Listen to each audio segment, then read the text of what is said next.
Question पूछते हैं आप भूल सकते हैं। तो बी और बी तो लिखेंगे क्या, बी बी, क्या हो गया बी और बी। तो बी बी क्या करती है, लेग, लात मारती है, लेग से याद हो जाएगा आपको लिगामेंट। तो बी बी क्या करती है, लात मारती है। इससे आप याद रखेंगे बी बी लात मारती है, यानी बोन से बोन को कौन जोड़ा, लेग। अब एक याद हो गया तो दूसरा आप आराम से याद कर ही लेंगे। यहाँ पे कह भी सकते हैं, आप सभी लोग नेट चलाते हैं तो 10 MB याद कर लीजिए, तो कह सकते हैं 10 MB।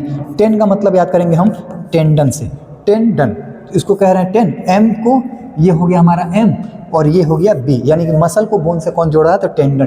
तो 10 MB से याद कर लेंगे हम टेंडन, और BB से याद कर लेंगे, BB लात मारती है, तो BB से बोन और लेग। तो ये दो चीज़ें हो गई हमारे यहाँ पे, क्या कि अगर बोन है, एक बोन है, उसको दूसरे बोन से जोड़ना है, तो एक बोन जो दूसरे बोन को जोड़ रहा है तो इसको क्या कह रहे हैं, लिगामेंट कह रहे हैं। क्या कह रहे हैं, लिगामेंट। यानी कि एक बोन को दूसरे बोन से जोड़ने वाला कौन सा होता है, लिगामेंट। अगर ये हड्डी है, ये हड्डी, दोनों हड्डियों को जोड़ा कौन है, तो लिगामेंट। यहाँ पे हमें क्या जाना, अगर ये बोन है और इसको खुद से जोड़ा है मसल, यानी जो हमारी बोन है, हड्डियों के ऊपर जो मांस चढ़ी है, वो मांस किस प्रकार से हमारी हड्डियों से जुड़ी है ताकि वो चिपका रह रहा है, तो टेंडन के माध्यम से। तो इनको कौन जोड़ रहा है, तो टेंडन। ठीक है, तो ये दो बातें हमें ध्यान में रखने वाली बात है कि बोन को बोन से कौन जोड़ता है, लेग, और बोन को मसल से कौन जोड़ता है, तो टेंडन। तो यहाँ पे लेग